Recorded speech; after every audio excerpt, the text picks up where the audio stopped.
Bienvenue sur Gone Digital, le podcast dédié à celles et ceux qui font le web à Lyon.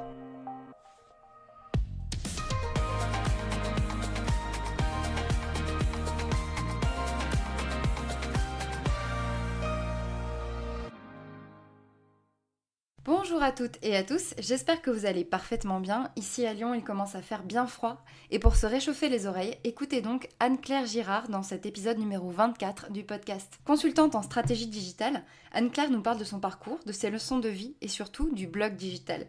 Autodidacte, toujours en mouvement, l'apprentissage constant est un de ses mantras. Écoutons ce qu'elle a à nous dire. À très bientôt. Bonjour Anne-Claire. Bonjour Alice. Merci de venir dans ce podcast. Avec plaisir. Comment vas-tu aujourd'hui ? Je vais très bien, merci. Et Super. toi ? Ça va, merci. Un peu frisqué dehors, donc je suis contente d'être au chaud. D'ailleurs, on est à Now Coworking aujourd'hui. Ouais, et on a du chauffage. Et on a du chauffage. C'est un très bel endroit, donc c'est bien sympa. Est-ce que tu viens de Lyon à la base ? Non, je suis originaire de Clermont-Ferrand. Clermont-Ferrand, ok. Ouais, je suis une Auvergnate et fière de l'être. Et ça fait combien de temps que tu es à Lyon ? Je suis ici depuis 18 ans, mais à la fin de mes études, en fait, j'ai bougé sur Nantes, sur Paris. Je suis partie aussi en Angleterre. Ok. Et voilà, puis maintenant, je suis sur Lyon depuis 18 ans. On va voir ton parcours professionnel un petit peu. Quelle relation est-ce que tu as avec le web ? Excellente. C'est pour moi une source de découverte et d'informations incroyable. On peut absolument tout faire avec le web. Et des fois même, je me demande comment on faisait avant. Ce que je trouve formidable, c'est l'accès au savoir qu'on a de chez soi et ces multiples possibilités qu'on a de se renseigner et de se former au quotidien. Bon, après, la partie données est limite, mais après, ça, c'est un autre débat. Oui, ça, c'est vrai que c'est un autre débat. Très belle relation avec le web. Parlons d'abord de tes formations. Tu as une maîtrise de commerce international et tu as suivi une formation à l'EM Lyon en marketing digital. Tu as passé des MOOC aussi à côté de ça et des formations en ligne, notamment Google Digital Active, qui est bien connu aussi. Qu'est-ce que tu peux nous dire sur tes formations ? Alors, ma formation initiale, c'est effectivement une maîtrise en commerce international. Ce qui m'a plu, c'était qu'il y avait des stages en entreprise chaque année pendant le cursus, dont le dernier à l'étranger que j'ai réalisé en Allemagne et à Hambourg, dans une centrale d'achat de café vert. Ok. Ouais, c'est précis. D'accord. Hambourg, très bien. Et à l'EM Lyon, comment ça s'est passé ? À l'EM Lyon, ça s'est très bien passé. J'ai suivi les modules marketing B2B, marketing digital, quelques jours à chaque fois. C'est passionnant, ça permet de discuter avec un prof qui connaît le sujet sur le bout des doigts et de rencontrer des gens qui ont les mêmes problématiques. Et à côté de ça, tu continues de te former avec des MOOC, etc. Tu as suivi quel MOOC ? Alors, j'en ai suivi 14 en tout. 14 ? Ouais, Tu as suivi 14 MOOC ? Enfin, j'ai passé 14 certificats en fait. Waouh. Voilà. C'est génial. Ouais, avec j'ai cherché beaucoup de choses sur MyMOOC, j'ai suivi des choses avec FunMOOC, Open Classroom et Uno principalement. En fait, je me suis fait un programme d'auto-formation avec tous les sujets qui m'intéressaient dans le digital. C'est génial. C'était pas forcément dans le bon ordre, mais je me suis fait plaisir. Si on reprend tes premières expériences professionnelles, tu as été ingénieur commercial, c'est ça ? Dans des entreprises comme Cybelle, Memsoft, Volume Software, Factum Finance. Raconte-nous un peu ce que t'ont apporté ces expériences. Alors, Memsoft, ça a été un tournant pour moi parce que quand j'ai commencé dans ma carrière professionnelle, le premier boulot que j'ai trouvé, c'était chez Cybelle. Et Cybelle, on était éditeur de logiciels de gestion et moi, j'étais en charge de la commercialisation d'un pack auprès de la grande distribution et des revendeurs spécialisés. Quand j'ai commencé chez Memsoft, quelques années plus tard, c'est là que j'ai pris le virage du B2B et je suis sortie de la grande distribution pour passer en vente directement aux entreprises. D'ailleurs, j'en profite pour saluer mon patron de l'époque, Benoît Klipfel, qui m'a donné ma chance en 2001. Ok. Et on est toujours en contact, c'est un super patron qui met l'humain au centre de l'entreprise et ils ont bien décollé. Donc Benoît, si tu nous écoutes, merci. Coucou Benoît. Ok, bah, c'est top. Voilà, donc Memsoft, c'était un éditeur de solutions de gestion et un vertical en gestion d'affaires destiné aux CS2I et aux bureaux d'études. J'ai travaillé ensuite chez Volume Software, qui était un éditeur de RP dédié aux imprimeries et aux cartonniers, fabricants d'emballage. Et enfin, Factum Finance, c'était des solutions de financement d'actifs informatiques. Donc, C'est tout ce très qui varié, est en fait, tout ça. location évolutive. Alors, c'est varié, oui et non, Ça reste dans le même puisque secteur. voilà, ça reste dans le secteur de l'IT, ça reste en B2B et ça reste sur un profil 100% chasse. Ingénieur commercial, c'est le titre pour le poste de commercial dans ces boîtes-là. Ok. Si j'en reviens à ta question, qu'est-ce que ça m'a apporté ? La maîtrise de la prospection directe, l'expérience de la vente en cycle long, avec une approche sur différents types d'interlocuteurs, Selon les services proposés, on pouvait s'adresser au directeur informatique, au directeur administratif et financier, au directeur de production. C'est toujours des projets qui sont longs et structurants et sensibles pour l'entreprise. Donc, quand on achète un ERP ou quand on s'engage sur un financement sur 3 ou 5 ans, c'est une décision importante. Donc, moi, d'un point de vue commercial, ça m'a appris que les besoins des interlocuteurs diffèrent et qu'il faut parfaitement connaître son offre pour apporter des arguments différents et rassurants à chacun. En fait, c'est la connaissance client bien avant l'inbound marketing et le business de la data. C'est ça, et ça doit t'aider maintenant en fait, toute cette expérience-là sur l'ingénierie commerciale. Oui. Tu as été aussi chef de secteur grande distribution pour Microsoft France. Oui, c'était mon deuxième job. Après Cybelle. Ok. Effectivement, c'était top. C'était une pression de fou, un management super raide quand même, mais des moyens et vraiment de l'éclate sur le terrain. J'ai énormément progressé dans mes méthodes de vente à leur contact. J'ai aussi énormément appris sur ma capacité de travail et mon endurance à la pression. Oui, j'allais dire Microsoft, ça doit pas... on est tordu, on est bien tordu, on est pressé dans tous les sens et du coup je me suis découverte plus forte que je l'imaginais. Tu as eu des ressources intérieures en fait. Ouais, je me les ai découvertes. Ça, c'est hyper bien ça. C'est un peu difficile ce genre d'expérience, mais après t'en ressors un peu grandi. Puis ça m'a vraiment plu. Après cette expérience, tu as travaillé en tant que chef de marché pour la Grande-Bretagne. Donc c'est là où tu es partie en Angleterre. Ouais. C'est ça, pour l'entreprise Waytech. Alors, je suis partie à titre perso, en fait. Okay.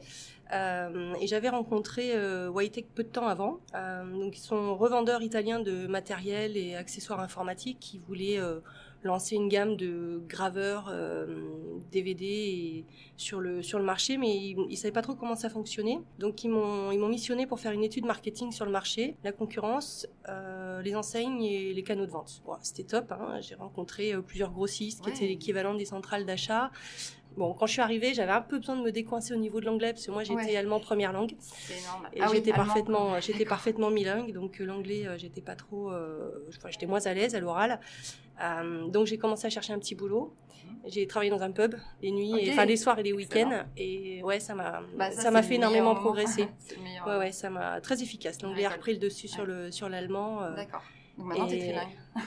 Peut-être pas trilingue parce que pour le coup, l'allemand je l'ai perdu, mais je l'ai perdu un peu, mais ça reviendrait vite, ouais. Ok. En 2008, tu deviens Business Development Manager pour Channel Up. C'est quoi Channel Up ? Alors Channel Up, c'est mon entreprise que j'avais créée et que j'ai gérée pendant 3 ans. Ok. Ouais, c'était ma première expérience en tant qu'entrepreneur. Ouais, c'était une SARL. Donc j'intervenais sur l'externalisation de la force de vente. J'étais bien dans mon cœur de métier, quand même. Voilà. Donc ça allait de la création, animation de réseaux de distribution, à prospection qualifiée, à détection de leads et à direction commerciale externalisée. Okay. Donc concrètement, formation des commerciaux, accompagnement sur le terrain, animation des réunions commerciales. D'accord. Tu avais beaucoup de clients ? Ça se passait bien ? Oui, ça se passait bien. J'avais des clients qui étaient différents selon les missions, donc c'est ça qui était intéressant. Après, moi, j'ai besoin de faire partie d'une seule équipe et d'un seul projet, donc j'étais un peu frustrée d'être à chaque fois le prestataire extérieur. D'accord. Bon, voilà. Donc chacun. C'est bien aussi d'avoir testé ça. Du coup, tu t'es dit, t'as testé plusieurs. Je savais que j'étais pas sûre de savoir le faire et finalement, je sais que je sais créer une boîte, je sais la gérer. Je savais faire. C'est génial parce que c'est une flèche à ton arc, qui est vraiment très précieuse de savoir entreprendre. Tu sais de quoi tu parles aussi. Oui. Mais bon, j'ai pas monté des séries. Durant plus de 4 ans aussi, tu es responsable commercial, marketing et communication pour DC for Data. Ouais, quelles ont été tes missions et tes projets là ? Lorsque je suis arrivée, la société elle avait 6 mois. Okay. Donc elle était toute jeune. Ouais, c'était le premier data center régional neutre qui vendait uniquement de l'espace pour l'hébergement d'infrastructures informatiques.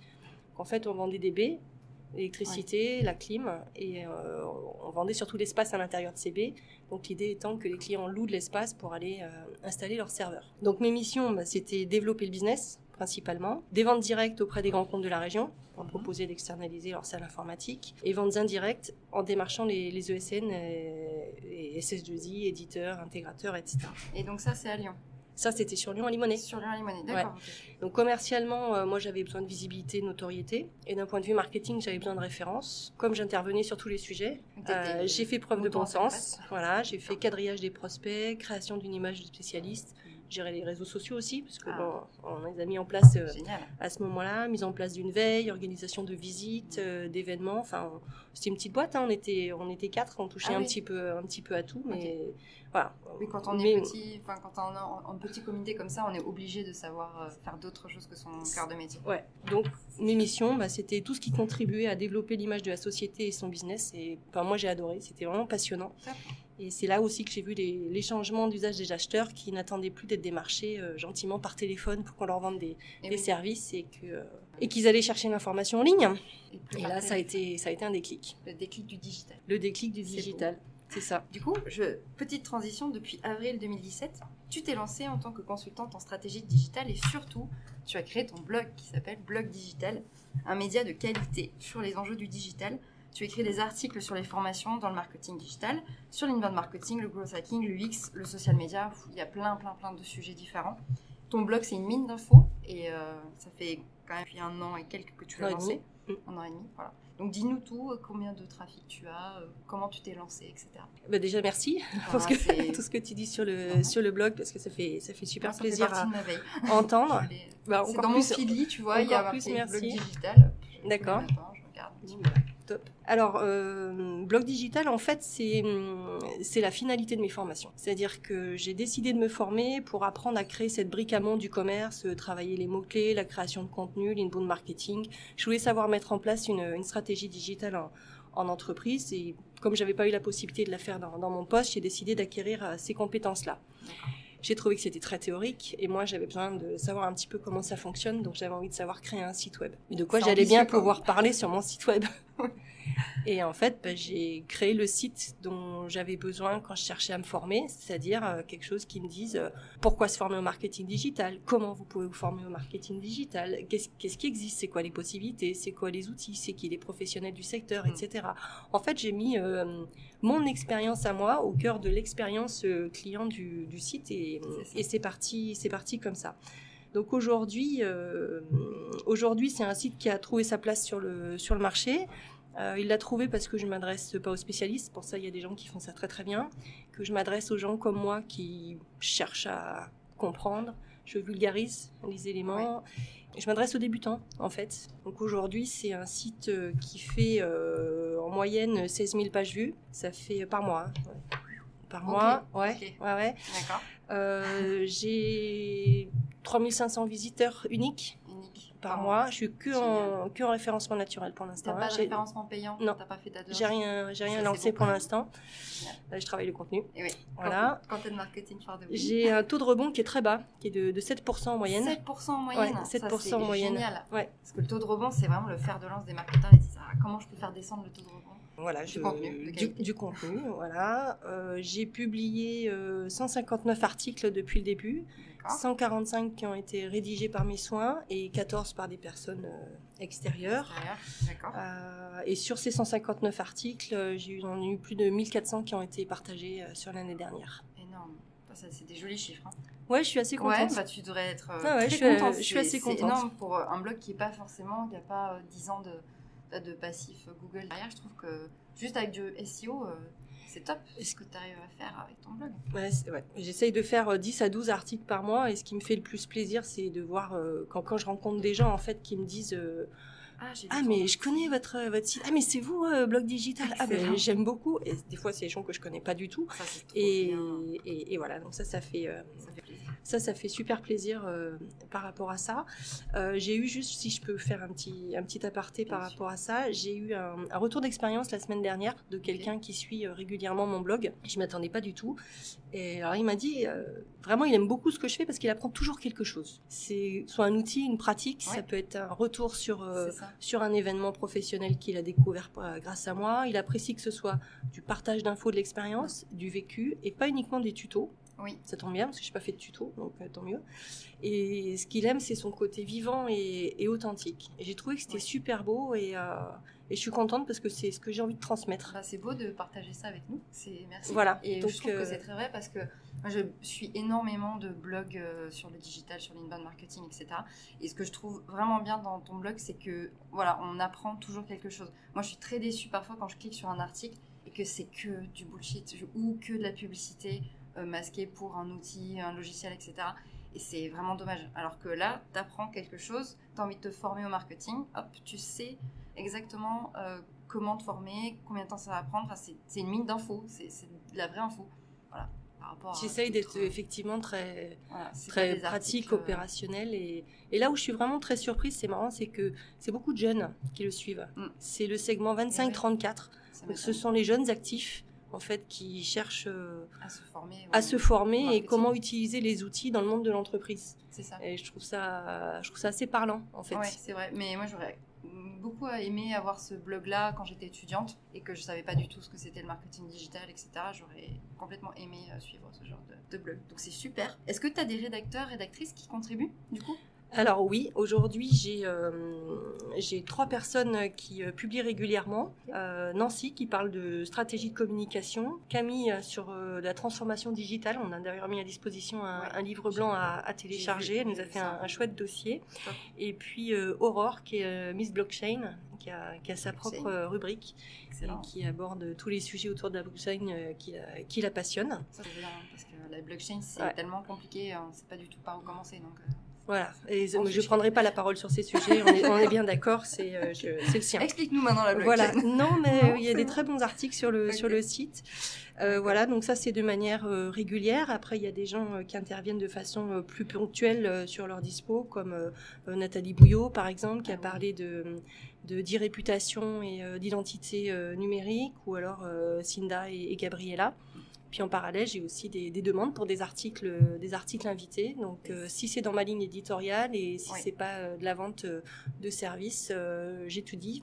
On t'a déjà demandé bien sûr. Pour faire des articles sponsorisés j'ai eu aussi, oui, j'ai aussi fait du sponsor. Ouais, j'ai eu les deux. Ça veut dire que ça marche en fait, en général, quand un blog a des demandes d'articles. Après, je fais très attention parce que j'ai pas envie d'être une vitrine d'agence. Ouais, t'as fait de la pub sur ton site? Enfin, il y a du display sur ton Non, blog? Pour l'instant, je suis que en bouche à oreille comme ça. C'est top. Donc je me dis, le jour où je vais y aller, ça va décoller.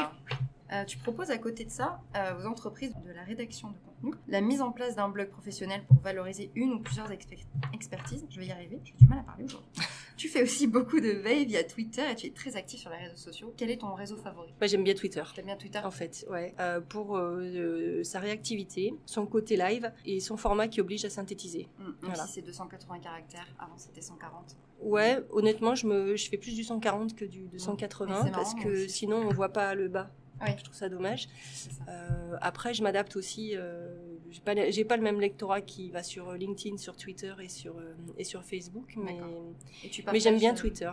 Tu partages tes articles du coup via les réseaux sociaux, Twitter, LinkedIn, etc. Sur quelle plateforme ça décolle le plus tes articles? Eh ben, ça dépend des sujets. D'accord. En fait, un outil sur le Community Manager, par exemple, il va bien tourner sur Twitter et Facebook. Par contre, si je vais parler de transformation numérique, là, c'est LinkedIn qui va prendre le dessus. Ouais, d'accord. Parce que la cible, c'est comme tout. Enfin, voilà, la cible n'est pas la même. Voilà. D'accord. Et tu es très intégré à l'écosystème web lyonnais. Je dis très parce que tu as participé à la mise en place du marché du numérique 2017 avec la cuisine du web.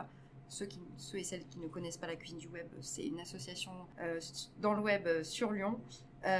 Et à côté de ça, tu es également animatrice du groupe marketing digital dans l'association Ladira. Peux-tu nous en parler plus en détail? Alors, pour la cuisine du web, elle s'est rapprochée l'an passé du village des recruteurs pour proposer un corner dédié au recrutement des métiers du numérique. Ça s'appelait le marché du numérique et il a eu lieu place Bellecour en novembre 2017. Moi, l'idée m'a beaucoup plu et j'ai intégré l'équipe du salon afin de participer à son lancement.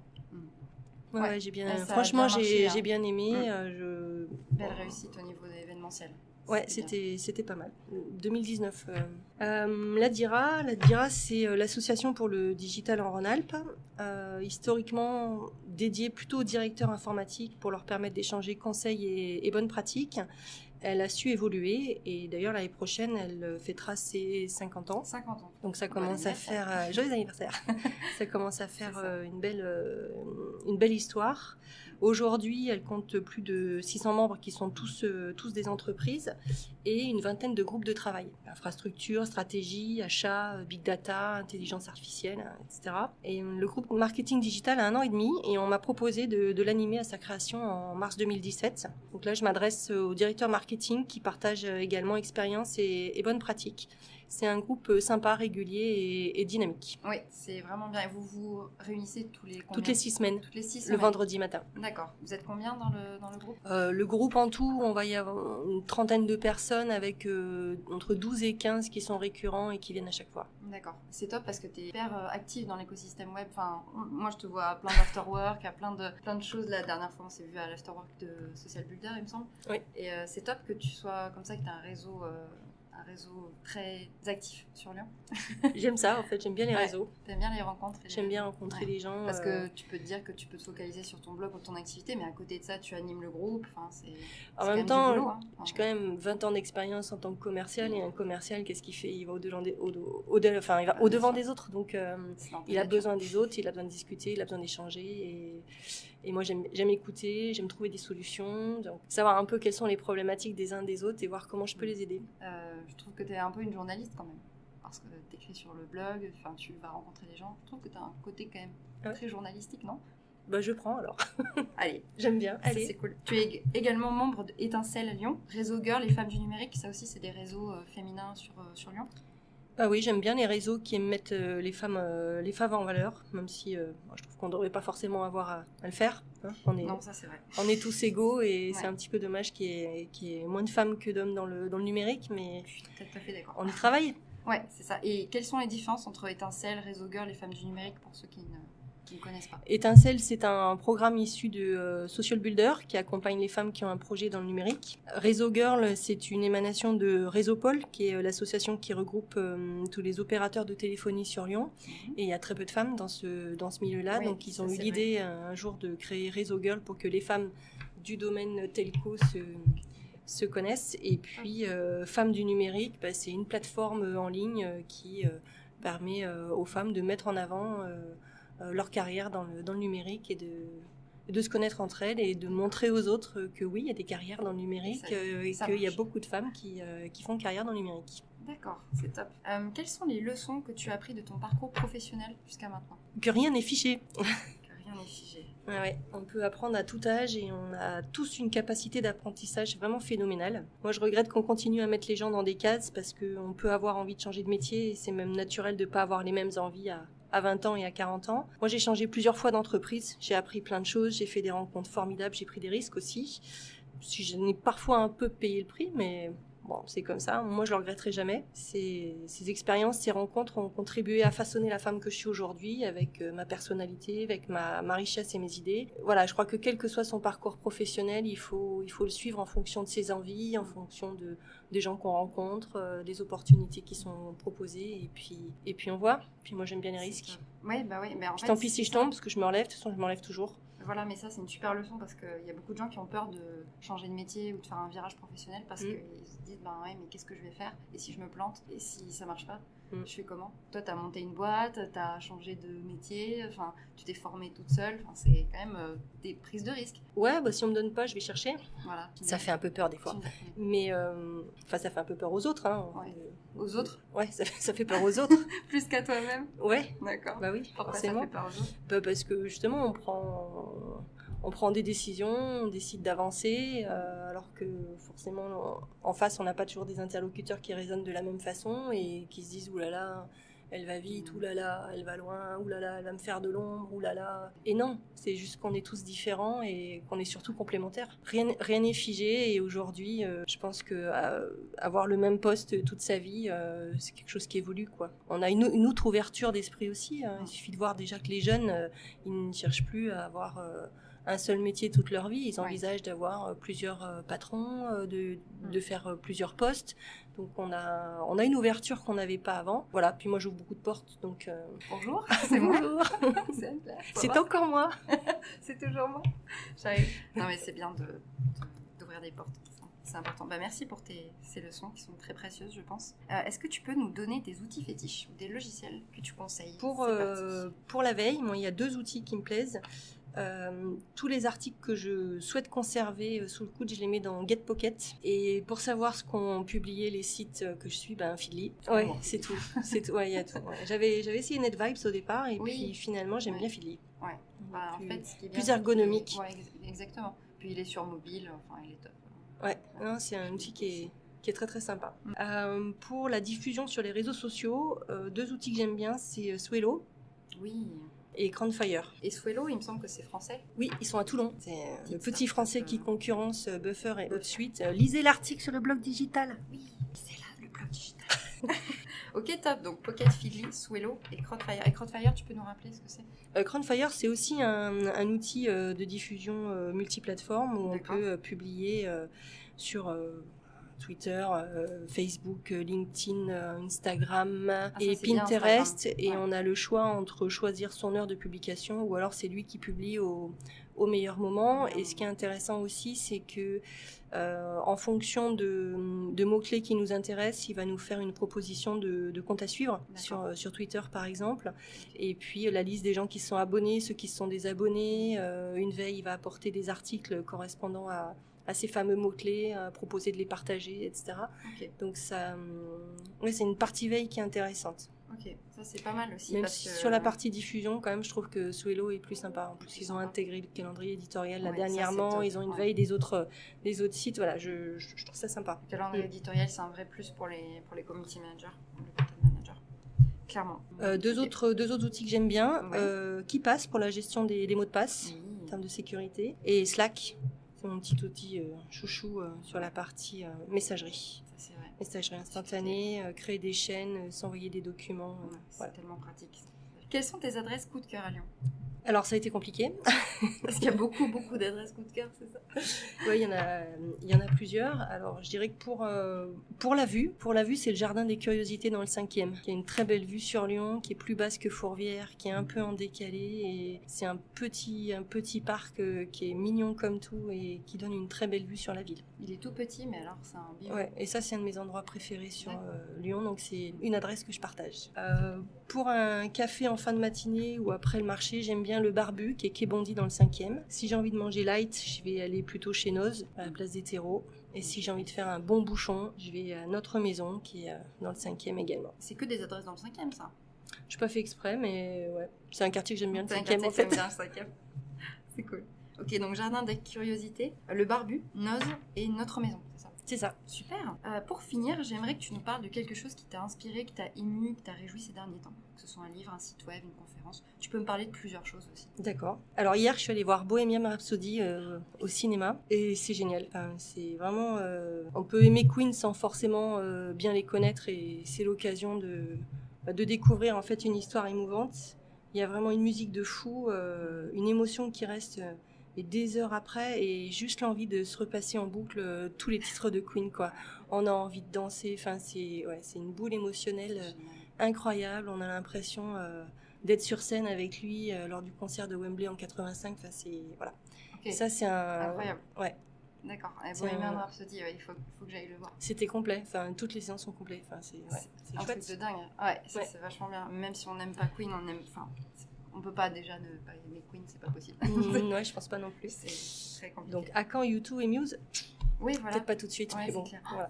Ouais, mais bon, on va pas leur souhaiter parce qu'en général, quand ils font un film, c'est qu'il manque un membre du groupe, donc bon, on va attendre un petit peu.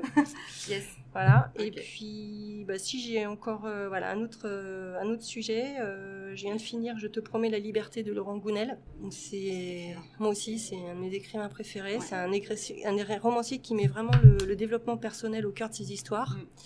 Et dans son dernier ouvrage, qui parle à Lyon d'ailleurs, qui passe à Lyon, il parle sans le citer de l'énéagramme. L'énéagramme, c'est les 9 types de personnalités qui existent. Le meneur, le battant, l'altruiste, le loyaliste, enfin bref, il y en a 9 comme ça. Okay. Et chacun a une personnalité prédominante et un peu d'interaction avec les autres. Et on est tous différents. D'accord. Et c'est un superbe outil de connaissance de soi et de connaissance des autres aussi. D'accord. Parce que des fois, on va dire quelque chose à quelqu'un et il va pas réagir de la façon à laquelle on s'attend, mais parce qu'en fait, il n'a pas la même histoire, il n'a pas la même personnalité.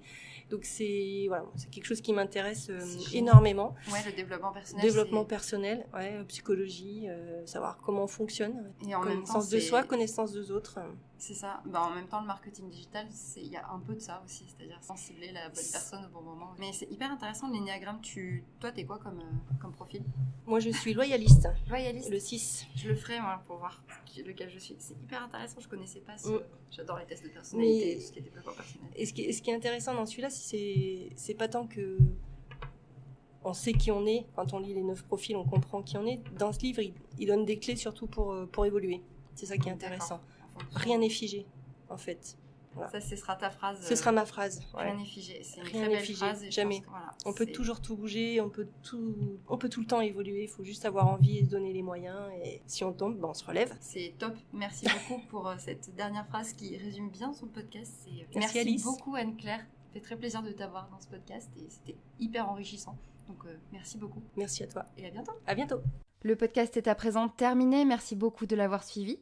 Je vous invite à retrouver Gone Digital sur SoundCloud, sur iTunes, sur Spotify, mais aussi sur la page Facebook, sur la chaîne YouTube et sur Instagram.